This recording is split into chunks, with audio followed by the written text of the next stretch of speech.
Bonjour les gens, c'est lundi, que lisez-vous?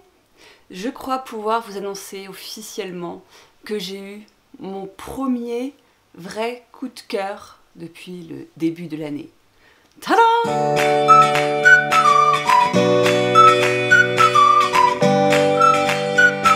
Cette semaine, je vous parle de 4 lectures plus ou moins intéressantes, un petit peu de déception, beaucoup de questionnements, de qu'est-ce que c'est que ce livre, et surtout une histoire dont je ne suis même pas sûre de réussir à vous parler tellement elle m'a bouleversée. Mais avant toute chose, je vous parle du premier qui m'a un petit peu déçue. Il s'agit de No Impact Man de Colin Bivan, qui est donc un ouvrage autour du minimalisme, on va dire ça comme ça, puisque c'est un peu le sujet phare du livre. C'est un journaliste qui a décidé pendant un an, au plein centre de New York, de vivre en produisant le moins de déchets possible. C'est un homme qui vit dans un immeuble, à je ne sais plus quel étage, 9e peut-être. Il est marié, il y a donc une femme, et il a un petit enfant, une petite fille, je crois, qui porte encore des couches. Ça a son importance. Et donc il décide, en tant que journaliste, de mener cette expérience, ce qui nous donne un récit hyper intéressant parce que justement argumenté, on sent bien le journaliste en lui. Ça m'a fait un petit peu l'effet du livre Zéro sucre, pour ceux qui l'auraient lu, où je m'attendais un petit peu, beaucoup, en tout cas c'est ce dont j'avais envie, à de l'expérience, du témoignage, des réussites, des ratés, mais tout ça malheureusement est abordé de façon assez succincte, mais par contre il y a beaucoup d'informations, notamment à la fin, pas mal de ressources si vous avez envie d'aller plus loin. Mais à côté de ça, j'ai trouvé qu'il n'allait pas du tout assez en profondeur par rapport à son expérience propre. Alors même qu'il est allé vraiment très loin. Ce que je trouve génial, c'est qu'il n'a pas attendu de savoir quoi faire, de se renseigner, de trouver des recettes sur internet pour changer tel ou tel, je sais pas, produit ménager, c'est ce qui me vient en premier. Il s'est lancé, il s'est dit voilà, j'essaye et je verrai bien ce que ça donne. Et ça, je trouve ça génial parce que du coup, il n'a pas eu le temps de se préparer, notamment l'histoire des couches, il en parle beaucoup là-dedans. Donc c'est rigolo de ce côté-là. Par contre, par exemple, il a divisé son livre en plusieurs parties. Donc il s'attaque d'abord à tout ce qui est du domaine de la vie du quotidien, tout ce qui est déchets produits quand on se nourrit par exemple, parce que c'est vrai que les Américains, de ce que je constate à chaque fois dans les récits, consomment beaucoup de prêt à consommer, de prêt à emporter, se font livrer le soir, etc. Il n'y a pas la même place que la cuisine, en tout cas en France, ou en tout cas chez moi. Donc ça donne beaucoup plus de déchets. Il aborde pas mal cette partie, mais après tout le reste, justement, produits de quotidien, produits ménagers, produits d'hygiène, etc., il en parle très très peu. J'ai pas été fan non plus de la façon dont il parle de sa femme, qui est présentée un peu comme une bourgeoise, un peu prout-prout.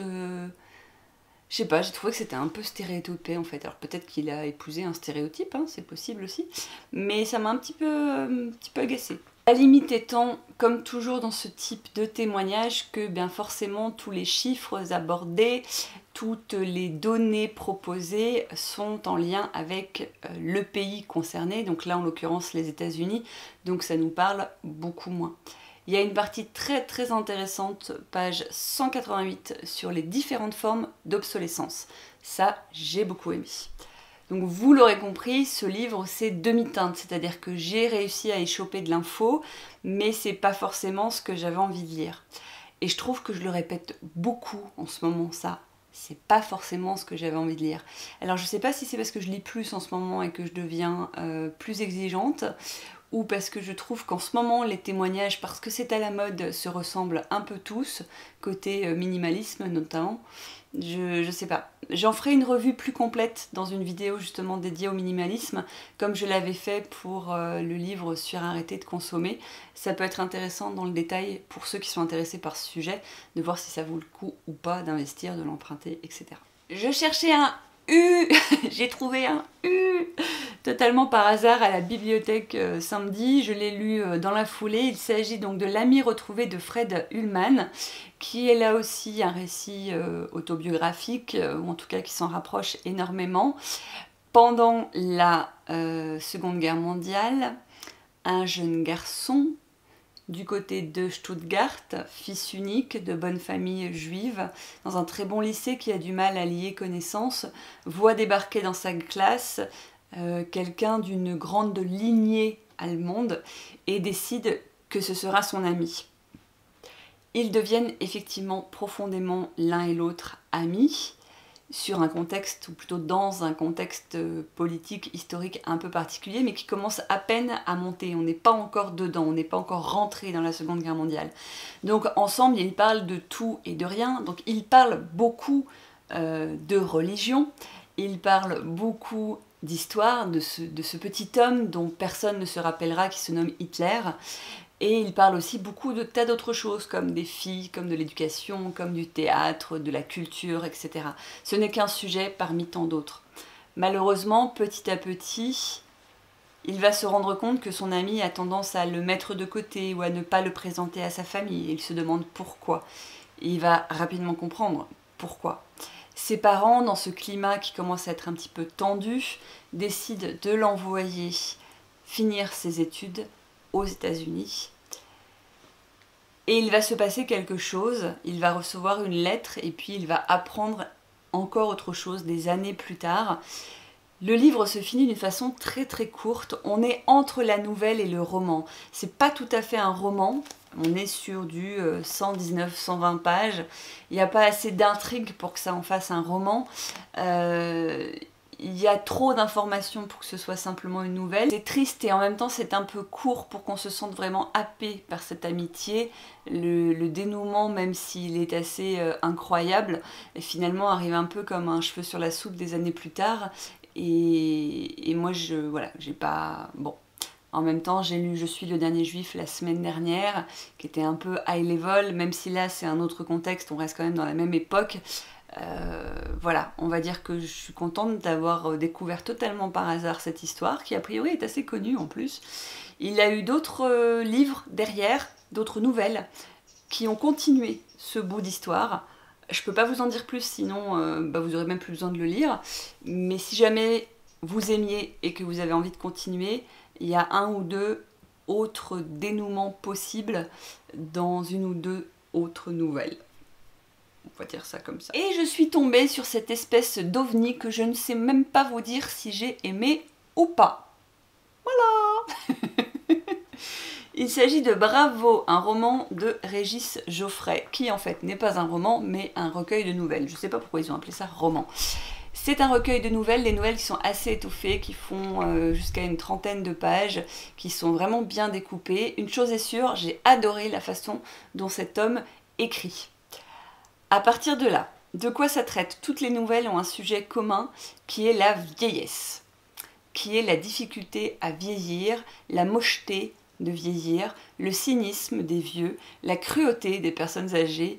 C'est mordant, c'est même pas mordant, c'est sadique, c'est horrible, c'est sale, c'est crado, c'est... Voilà, toute la méchanceté que vous pouvez trouver dans l'être humain, vous la mettez en version personnes âgées et vous le retrouvez là-dedans, principalement. Au milieu de tout ça, vous avez quelques belles histoires sur l'art de vieillir, mais d'une façon générale, le message c'est plutôt vieillir, ça craint. C'est à la fois sordide, grossier et poétique, c'est ce qui me vient. Il y a des nouvelles que j'ai pas du tout compris, je n'ai pas compris où il voulait en venir. Il y en a d'autres qui m'ont laissé relativement dubitative, et il y en a quelques-unes que j'ai adorées. J'ai noté le titre pour ceux qui l'auraient lu. J'ai noté le titre où d'ailleurs? Eh ben, je ne sais plus. Non, j'ai mis le post-it, on va y arriver. J'ai adoré la nouvelle qui s'appelle L'amour d'une mère, qui est sur une vieille mère absolument horrible, ignoble avec ses enfants, qui le lui rendent assez bien, hein, d'ailleurs. Il y a une autre histoire également qui s'appelle La fable du hongre. Il est beaucoup question de sexualité. C'est dérangeant, du coup, d'entendre la sexualité de ces hommes et de ces femmes de plus de 80 ans. Du coup, ça rend le livre assez génial pour ça aussi. Mais voilà, je ne sais pas. Il y a des phrasés qui sont extraordinaires, des expressions qui sont utilisées mais découpées aux petits oignons, quoi. Cet homme manie vraiment très bien la langue française.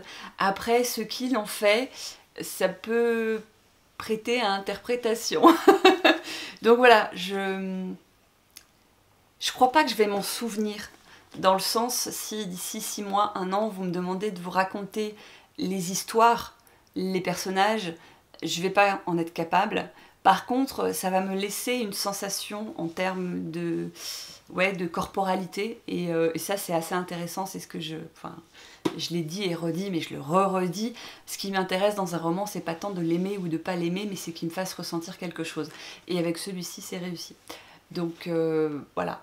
Après, encore une fois, voilà pourquoi j'aime le challenge ABC, c'est que j'ai choisi ce livre uniquement, mais vraiment uniquement, parce que j'avais du mal à trouver la lettre J, et sans ça, bah, je l'aurais jamais lu. Et je n'aurais pas découvert cet écrit incisif et désagréable. Et comme je veux absolument garder le mot de la fin pour mon coup de cœur, je vous présente ma lecture en cours qui est Le défi positif de Thierry Janssen. Ça aurait pu marcher aussi pour la lettre J, c'est celui que j'avais prévu au départ, mais je sais qu'il va me prendre plusieurs semaines à lire.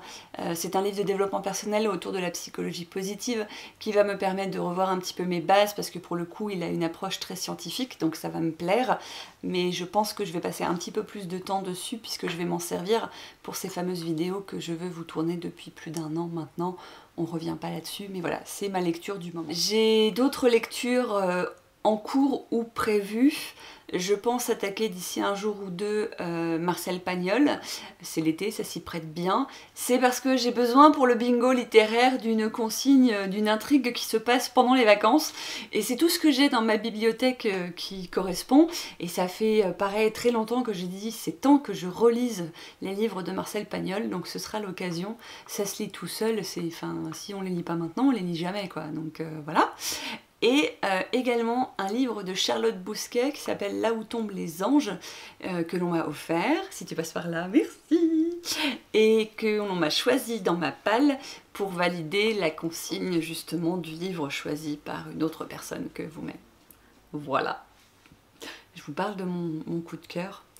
C'est difficile de vous parler de mon coup de cœur parce qu'en fait, je sais pas si dans un autre contexte ça aurait été un coup de cœur. Le fait est que le lire maintenant en fait un coup de cœur.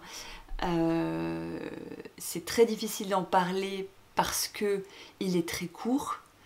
Du coup, mis à part vous dire que je l'aime très fort, qu'il est magnifique et qu'il faut le lire à votre tour, en ayant le cœur bien accroché, ça va m'être compliqué de vous en dire plus sans tout vous dévoiler. Et en même temps, je suis encore à fleur de peau rien que d'en parler. Et que si je veux vous expliquer pourquoi il m'a touchée, il va falloir que je parle un petit peu de moi. Et que je sais pas si je peux le faire là tout de suite maintenant sans pleurer. Et je remercie surtout Trekkie parce que c'est grâce à lui que j'ai découvert et cet auteur et ce bouquin. Il s'agit de Poussière d'homme de David Lelay. Alors, Poussière d'homme de David Lelay, je me souviens simplement que Trekkie en a parlé sur sa chaîne. Je ne sais plus ce qu'il en a dit, je ne sais plus comment il l'a présenté. Je me suis retenue d'aller revoir ce qu'il en avait dit pour me rappeler pourquoi je le voulais. Le 4e de couverture en dit assez et pas assez pour se rappeler de l'histoire, mais je ne l'ai pas relu avant d'attaquer le bouquin. Donc je me suis lancée dedans en me disant « Ah oui, je me souviens que Trekkie m'avait donné très envie de le lire, mais c'est tout. » Voilà. Ça, c'était il y a quelques semaines. Il y a quelques semaines, je me décide donc à l'attaquer. Je l'ouvre, je lis la première page, je pleure, je referme le livre et je me dis non, je peux pas le lire pour l'instant, c'est pas possible. C'était pas possible, c'était pas le bon moment et Et voilà, et je l'ai remis de côté, je l'ai mis dans la bibliothèque, je me suis dit non mais celui-là c'est bon, je le lirai plus tard. Et puis cette semaine j'ai décidé de finalement me relancer. J'ai relu la première page, j'ai repleuré, j'ai refermé le livre, je me suis dit c'est pas possible, je vais pas y arriver.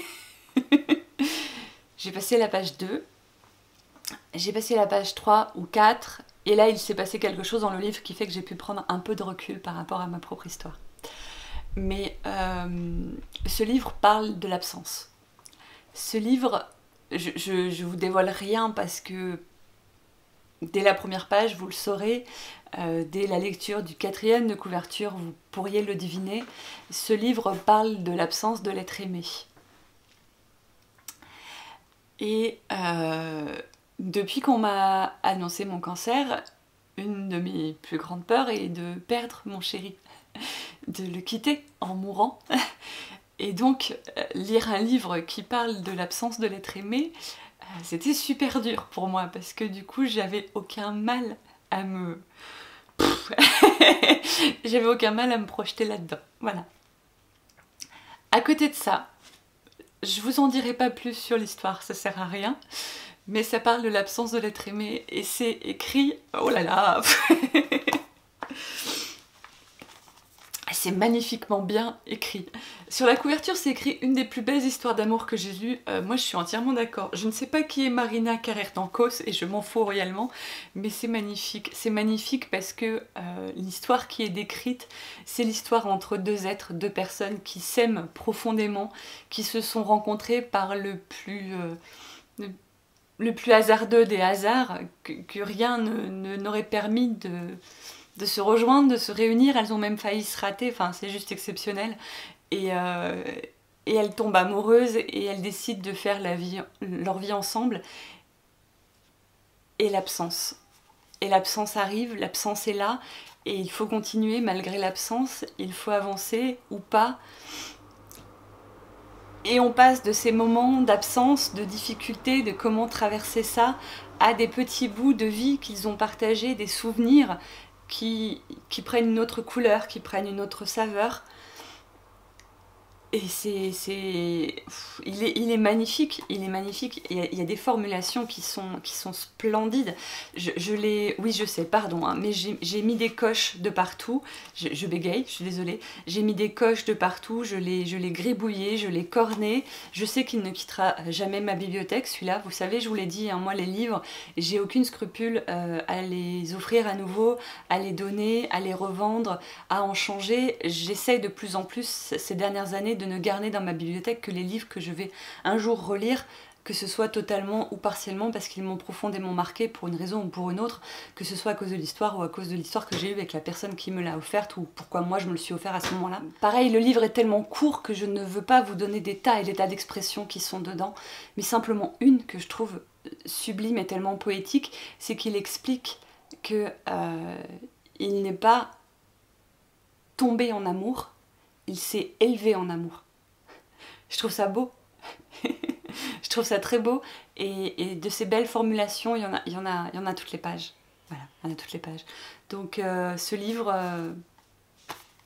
peut-être que d'autres le trouveront banal. Peut-être que d'autres ne l'aimeront pas. Peut-être que je ne l'aurais moi-même pas apprécié de la même manière dans un autre contexte que celui qui est le mien en ce moment. Mais peu importe... Si vous avez le cœur bien accroché, si vous arrivez à fermer un livre plusieurs fois et à le reprendre, si vous ne craignez pas de pleurer devant les autres dans le métro, en pleine campagne ou dans votre canapé avec votre chéri qui se demande ce qui se passe à côté, je vous conseille sincèrement de lire Poussière d'homme de David Lelay. Voilà, ce sera tout pour cette fois. Je vous ai prévu une vidéo que je posterai normalement jeudi, qui vous expliquera la suite de nos aventures au mois d'août. Et en attendant, je vous dis à très bientôt. Ciao!